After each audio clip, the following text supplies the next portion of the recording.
Selamat malam, kita berjumpa lagi di Sportcast Nusantara TV. Bung Roni Pangemanan, Ya, selalu menemani saya, reporter jurnalis senior. Siap, Om Boy. Udah banyak mengadakan peliputan dulunya ya, Bung Ropan ya. Bung Ropan, saya semangat sekali malam hari ini. Ya.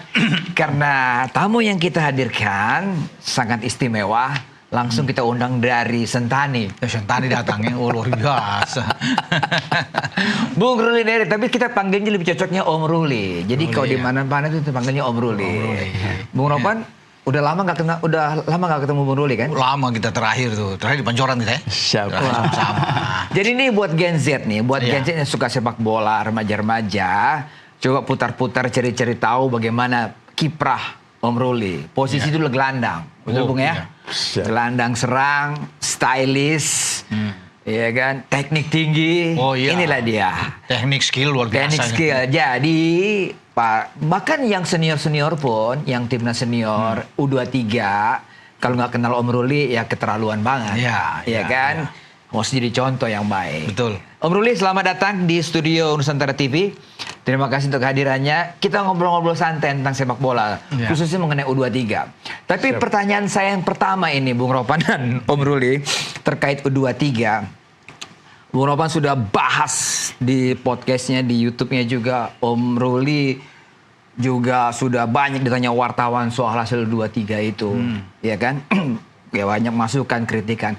Pertanyaan saya, apakah ini adalah tanggung jawab dari kegagalan ini, tanggung jawab dari coach Gerard van der Berg, Bung Ropan?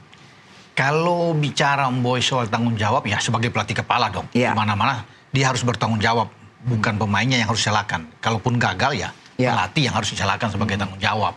Tetapi jangan bukan cuma dia, kan penunjukan juga datang dari induk organisasi dari PSSI yang menunjuk Gerald. Ya. Cuma kalau untuk bisa mau disalahkan dia, apalagi untuk bicara untuk menggantikan dia, saya pikir terlalu dini. Karena dia menangani tim ini kan masih baru, masih 1 bulan, tidak mungkin seorang pelatih baru menangani begitu gagal langsung pecat. Nanti kalau pelatih lain masuk ganti lagi gagal pecat, kan nggak akan begitu, tidak akan berkembang dengan baik. Jadi diberikan terus kesempatan. Sintayong aja 5 tahun, walaupun tidak memberikan satupun trofi, tapi tetap dianggap dia sukses kan di awal oleh banyak netizen sebelum ada pergantian dari Clifford.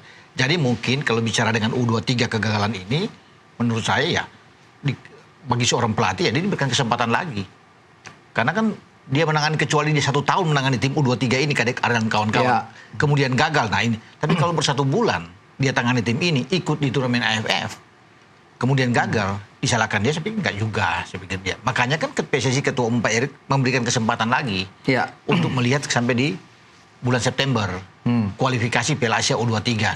Kita tuan rumah juga. Nah di situ akan dilihat bagi seorang Gerard van den Berg, begitu. Nah, Bung Ruli nonton juga, bisa menganalisa pertandingan, dan juga tentunya ya apa yang katakan Bung Ropan ya, bahwa seorang pelatih juga harus bertanggung jawab dengan kekalahan ini atau dengan kegagalan ini. Gimana Bung Ruli? Iya, apa yang dikatakan sama Pak Tan benar sekali. Saya juga sudah katakan itu pada wartawan, bahwa kasih kesempatan lagi untuk pelatih, karena waktu yang dia punya kan cuma dan juga dia juga sebagai pelatih dari luar, terutama dari Belanda, dia harus mengetahui dulu karakter orang Indonesia, baru situ bisa dia menyesuaikan dengan karakter orang Belanda. Dan dia juga harus mengetahui sepak bola di Belanda beda dengan sepak bola di Indonesia. Karena mereka di sana dibesarkan di kompetisi. Kalau di kita ini kan kompetisinya kan sampai sekarang belum ada namanya kompetisi yang sebenarnya. Ada juga kita lihat di sini EPA, Elite Pro Academy, tapi itu kan bukan kompetisi juga. Dalam 1 belum minggu bisa mereka dikatakan bisa kompetisi. Jadi dia harus kasih kesempatan lagi, karena banyak sekali pemain-pemain kita itu berbakat, tapi harus diberi kesempatan. Dan juga pemain-pemain yang ada sekarang ini kan belum yang terbaik. Masih ada pemain-pemain juga ya, saya lihat masih ada yang baik. Kalau saya lihat dari penampilan mereka melawan Brunei, kemudian pertandingan lawan Filipina, Thailand, Malaysia, terus kemudian final itu, memang begitu lawan-lawan yang pertama, kedua itu kan lawannya kan tidak kelasnya di bawah. Jadi anak-anak bisa kelihatan mereka Keluar permainannya. Tapi begitu ada tekanan di sini baru kita bisa lihat kualitas mereka, kemampuan mereka di situ. Jadi ada beberapa pemain yang mungkin masih bisa, tapi yang lain harus diberi kesempatan lagi. Oke. Jadi pemain kita beri kesempatan, diberikan kesempatan juga pelatih ya Bung Ropan. Iya. Jadi alasan federasi memberi kesempatan atau memperpanjang kerja dari Van der Berg itu apa aja, Bu? Ya saya pikir diberikan kesempatan untuk memperpanjang benar bahwa dia harus punya tugas melihat di AFF ini siapa-siapa pemain yang akan dia panggil untuk masuk ke step berikutnya, Piala Asia kualifikasi. Dia bisa lihat tidak akan semua akan diambil. Tentunya hanya beberapa yang sesuai dengan kebutuhan tim untuk bermain karena kan levelnya berbeda dari ASEAN menuju ke Asia. Jadi memang harus pemain-pemain yang siap, yang matang. Ya, makanya PSSI juga sudah menegaskan tidak memberikan juga dia durasi yang panjang untuk sampai ke SEA Games. SEA Games itu sudah jelas akan dilatih oleh pelatih yang lain. Kita belum tahu siapapun ya yang akan menangani. Tapi Gerald itu AFF dan Piala Asia kualifikasi. Nah pemain-pemain saya pikir memang ya mungkin 10 sampai 12 pemain masih bisa diambil dari keseluruhan. Karena kan berbeda. Kemarin dia hanya Raven sendiri yang dari luar, dari abroad.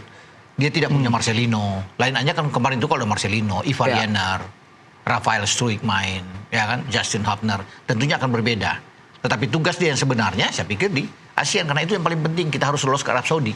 Dan kita bermain di grup yang keras kan, grup J itu ada Korea Selatan. Ya, selain ada Macau dan Laos, tetapi Korea Selatannya paling penting, hanya juara grup yang bisa lolos. Jadi kalau kita gagal ya nggak akan dievaluasi lagi. Ya kan? Kalau kita juara grup baru kita bisa lolos. Memang ada 4 runner up terbaik yang diambil dari 11 grup boy. Bagi Van den Berg. Jadi ya tugas dia ya membenahi tim ini. Siapa-siapa yang dia akan pilih saya pikir udah kelihatan. Ya, seperti yang Ruli bilang tadi mesti ada walaupun karakter itu dia harus mengenal tapi kalau saya bilang Kadek Arel misalnya, Kakang, Ferrari, Donitri, Arkan Fikri, itu kan pemain-pemain yang bisa diambil. Ahmad Maulana, Raven, Rayhan Hanan, itu kan pemain-pemain yang bisa dia pakai digabungkan dengan pemain-pemain yang ada di abroad yang bermain di Eropa. Jadi saya pikir kita akan beda. Penampilan kita akan beda dengan Piala AFF dengan Asian Cup. Karena Asian Cup itu lebih targetnya lebih jelas sekali harus kita bisa lolos. Ya, kita belum tahu ya seperti apa nih nanti.